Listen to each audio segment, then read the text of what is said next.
بسم اللہ الرحمن الرحیم۔ السلام علیکم۔ روحانی دنیا چینل کو دیکھنے والے معزز خواتین و حضرات، امید ہے آپ سب لوگ خیریت سے ہوں گے اور ایمان کی بہترین حالت میں ہوں گے۔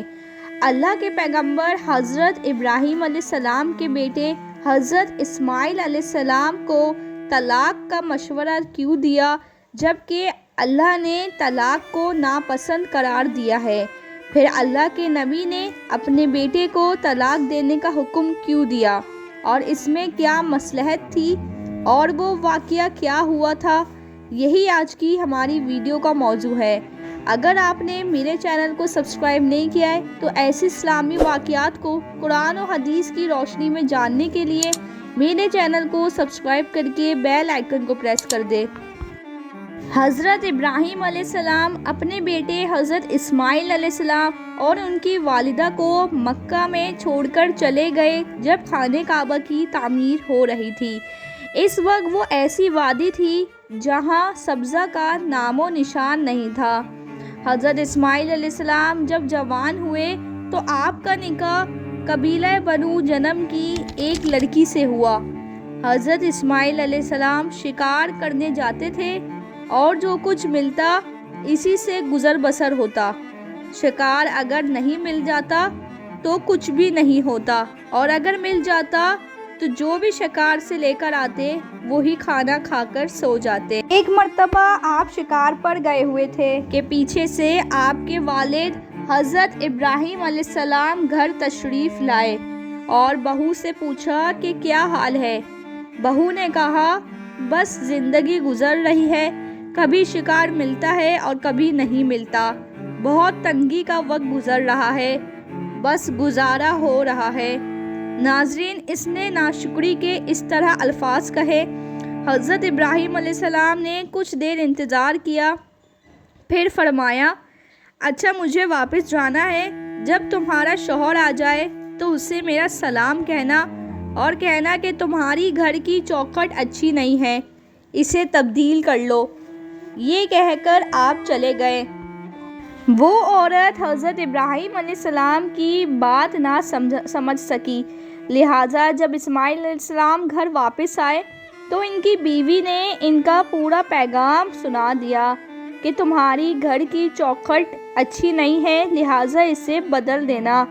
حضرت اسماعیل علیہ السلام نے کہا وہ میرے والد صاحب تھے اور انہوں نے کہا ہے تمہاری بیوی اچھی نہیں ہے، یعنی کہ ناشکری ہے، تو اسے بدل دینا۔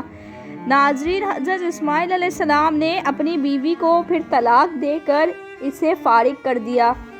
کچھ عرصے بعد ایک اور قبیلے کی لڑکی کے ساتھ حضرت اسماعیل علیہ السلام کی شادی ہوئی۔ ایک بار پھر حضرت ابراہیم علیہ السلام دو سال بعد تشریف لائے۔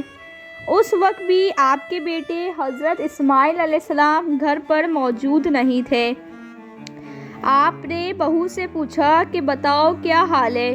تو آپ کی بہو نے کہا اللہ کا شکر ادا کرتی ہوں جس نے اتنا نیک خاوند مجھے عطا کیا، اور اللہ تعالیٰ نے مجھے اتنے اچھے اخلاق والا، اتنے اچھے کردار والا خاوند عطا کیا، میں تو شکر ادا بھی نہیں کر سکتی۔ حضرت ابراہیم علیہ السلام نے کہا کہ کھانے پینے کا کیا حال ہے؟ تو آپ کی بہو نے کہا رزق تو اللہ تعالیٰ کے ہاتھ میں ہے، جو ملتا ہے ہم کھا لیتے ہیں اور اللہ کا شکر ادا کرتے ہیں، اور اگر نہ ملے تو صبر کرتے ہیں۔ پھر حضرت ابراہیم علیہ السلام نے کہا کہ اچھا اب میں چلتا ہوں، تمہارے خاوند آئے تو میرا سلام کہنا اور ان کو میرا پیغام دینا کہ تمہارے گھر کی چوکھٹ اچھی ہے، لہٰذا تم اس کی حفاظت کرنا۔ یہ کہہ کر حضرت ابراہیم علیہ السلام واپس چلے گئے۔ جب اسماعیل علیہ السلام گھر تشریف لائے تو آپ کی بیوی نے آپ کو تمام باتیں بتائیں۔ تو حضرت اسماعیل علیہ السلام نے کہا کہ وہ میرے والد صاحب تھے اور ان کا مطلب ہے کہ تمہارے گھر کی چوکھٹ اچھی ہے، یعنی کہ تمہاری بیوی بہت اچھی اور نیک ہے، مجھے تمہاری قدر کرنی چاہیے اور زندگی بھر تمہیں ساتھ رکھنا چاہیے، تم ایک باوفا عورت ہو۔ حضرت اسماعیل علیہ السلام کی یہ وہ بیوی تھی جو آپ سے حاملہ ہوئی اور انہی سے آپ کی نسل چلی۔ ناظرین، یہ واقعہ کئی کتابوں میں لکھا ہے، مگر سوال یہ ہے کہ اس سے پیچھے کی کیا حکمت تھی؟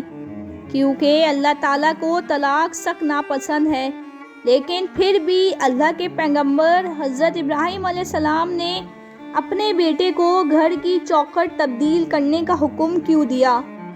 یعنی بیوی کو طلاق دینے کا حکم کیوں دیا؟ مورخین نے اس بات کی وجہ یہ بیان کی ہے کہ حضرت اسماعیل علیہ السلام کی بیوی کی باتوں سے اس کا ناشکرہ ہونا اور دنیا اور عیش و عشرت کی طلبگار ہونا اور خاوند کے ساتھ باوفا نہ ہونا ثابت ہو گیا تھا۔ اس لیے نیک بیوی اپنے شوہر کی عزت اور سفید پوشی کا برہم رکھتی ہے، ہر کسی کے سامنے اپنی تنگی بیان نہیں کرتی، جو کہ ایک بری بیوی کی خصلت ہے، اور یہ نبی کے گھرانے کے شایانہ شان نہ تھا، اس لیے آپ نے اپنے بیٹے کو طلاق کا حکم دیا۔ اب سوال یہ ہے کہ طلاق اللہ تعالیٰ کو سخت ناپسند ہے، لیکن اس کے باوجود بھی اللہ تعالیٰ نے طلاق کو حرام قرار نہیں دیا، بلکہ کسی مصلحت کے سبب دینے کی اجازت بھی دے رکھی ہے، اور قرآن مجید میں اس حوالے سے تفصیلی روایات موجود ہے۔ ناظرین، اس واقعے سے ہمیں یہ سبق حاصل ہوتا ہے کہ بے شک اللہ تعالیٰ نے طلاق کو سخت ناپسند قرار دیا ہے اور اس کو دینے سے آسمان لرز اٹھتا ہے، لیکن پھر بھی اللہ تعالیٰ نے طلاق کو حرام قرار نہیں دیا، کیونکہ وہ جانتے تھے کہ کچھ عورتیں ایسی ناشکری ہوگی اور ایسی شوہر کی نافرمان ہوگی کہ جس کے ساتھ گزارا کرنا مشکل ہو جائے گا۔ اسی لیے اللہ تعالیٰ نے طلاق کو حرام قرار نہیں دیا، تاکہ ایسی عورتوں کو طلاق دے کر اسے فارغ کر کے کسی دیندار عورت سے نکاح کر کے اپنی نسل آگے بڑھا سکے۔